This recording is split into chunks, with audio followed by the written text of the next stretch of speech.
Okay, so here we are today with our 12th grade topper Aryan Joshi and our 9th grade students who are eager to interview and interact with Aryan to understand his success mantra. Over to you, Aryan. Please introduce yourself and then you all can take ahead.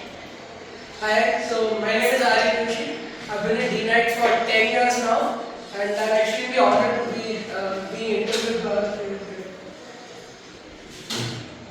Today we'll begin with study habits and preparation routine. How did you manage your time? What did your daily routine look like during the exam preparation period? I think one of the most important aspects of preparing for anything is to get your daily routine right. So it's all how you start your day. So getting good sleep. I always prioritize good sleep over finishing an assignment, like dealing with late into the night. If I wasn't completing anything, I said to myself, it's okay, let's take some rest, let's sleep over it, and we'll come back to it in the morning.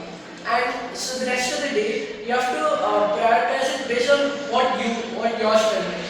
Some people like to sit at the table for long, continuous periods. For me, that didn't work out so much. I like to take around 35 to 45 minutes at a time, and then take a little bit of a break, and then come back to it. And then maybe even switch subjects every 1 hour or 1.5 hours. So that's what works for me. That's very exciting. Thank you. Okay, what study techniques did you find most effective for yourself? For me, I like to relate patterns to each other.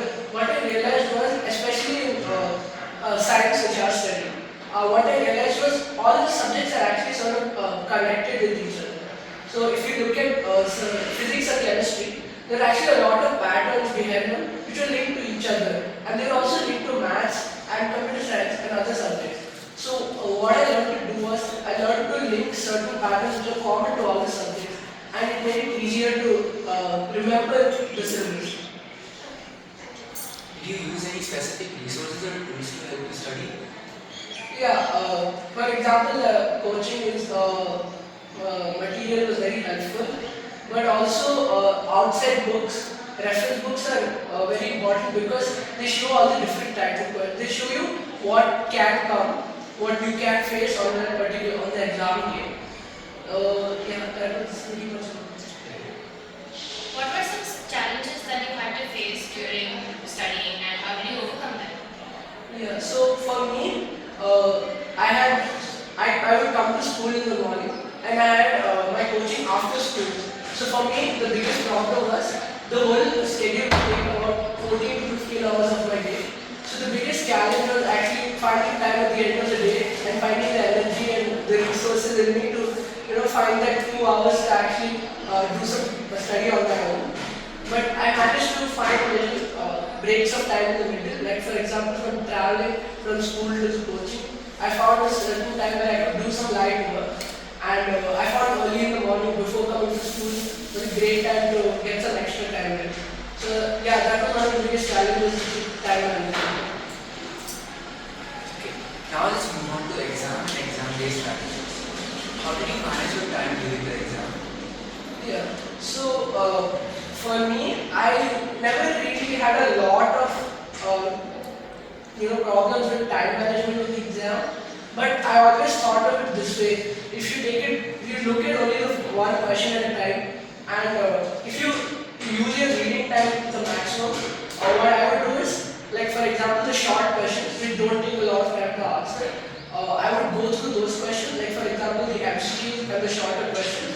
I would look at them, and during the reading time itself, I would try to formulate some sort of an idea at least, and at least like go halfway through the question. So I knew when I got to the question while writing it, I would at least have an idea of where to start. And for the bigger question, at least having a vague idea of how to go about the question is a big help. Okay, were there any specific techniques that you used to stay calm while you were writing the exam? Yeah, for me, it was all about the mindset when I went to the exam. I never thought about the result. I always thought that if I've prepared hard enough and if I've done my work, then the result will come on its own. I've gotten bad scores before, but I always thought that it's okay maybe the next one there'll be a better score. That's very positive.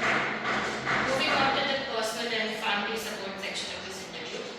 In what ways has your family influenced your academic success and provided you guidance in pursuing your goals? Family is very important. I think I wouldn't have been able to do this without my family or friends. My friends have also been very supportive of me. So like my family, they never pressurized me to do anything. If I wasn't feeling like if I wasn't getting any work done, my family would encourage me to take a break, step away from it for a while and come back to it at another time. They also we also constantly had discussions about what the next step is, what the plans, and what the future holds. And we still do. We still have those conversations from time to time. That helps a lot. That sounds wonderful. Do you have a mentor or role model who inspired you? Yeah, I think all of my teachers they told me to never give up. And like I had days where I felt like where is this going? I had no doubts, but my teachers told me to just trust the process because it's a long time. Like 11th and 12th, it's 2 years, and somewhere in the middle you can feel lost. You feel like where am I going with this? What is happening? But I think if you stick to the process, you'll find your way. I think. Okay, so you said you had days when you felt lost. How did you cope with those days when you were overwhelmed or felt discouraged? I have not a mantra, but just an idea like a good day will get over, a bad day, the day will get over.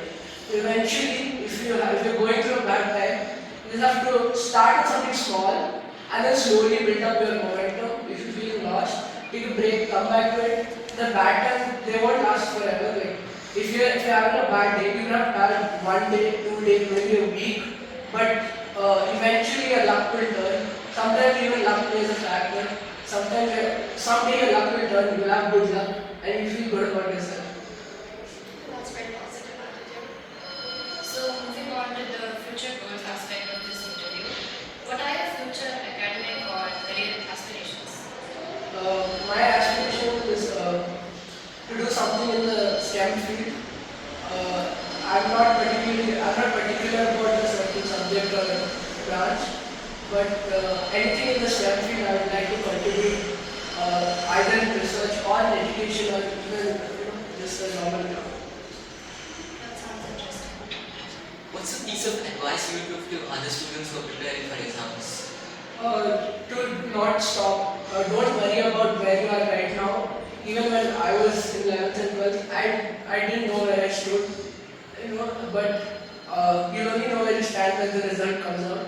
So until the result comes out, don't stop working hard and take it one step at a time. Eventually, you'll find your way. It's a really great piece of advice. So what kind of extracurricular activities do you enjoy? Oh, I enjoy quite a few. I enjoy playing sports and also music. I'm a big music fan. I play guitar and drums, and I also listen to music a lot. It's also something that music helped me a lot when studying. I put on music while studying. It's not recommended for everyone, but if it works for you, the music is a great tool to help you focus. It even calms you and it's a great tool. What are your favorite books, movies, or TV shows? My favorite TV show would be probably Breaking Bad. That's a short. Okay, what are some of your favorite subjects and why? My favorite subject is probably maths because some of the most interesting maths that I've seen, everyone thinks that math is all about rigorous calculation and just calculating for days on end. But some of the most beautiful maths I've seen require no calculation at all, and it could even anybody who is not very into maths could understand the solution. It's a very intuitive subject, but picking up that intuition is not everyone is covered. You mentioned you like playing sports. How do you maintain a balance between your studies and extracurricular activities? So in my timetable, I always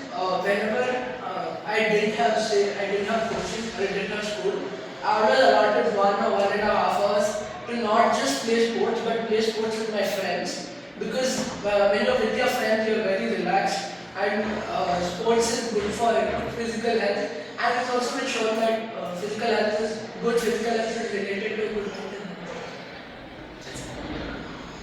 Okay, we have reached the end of this interview.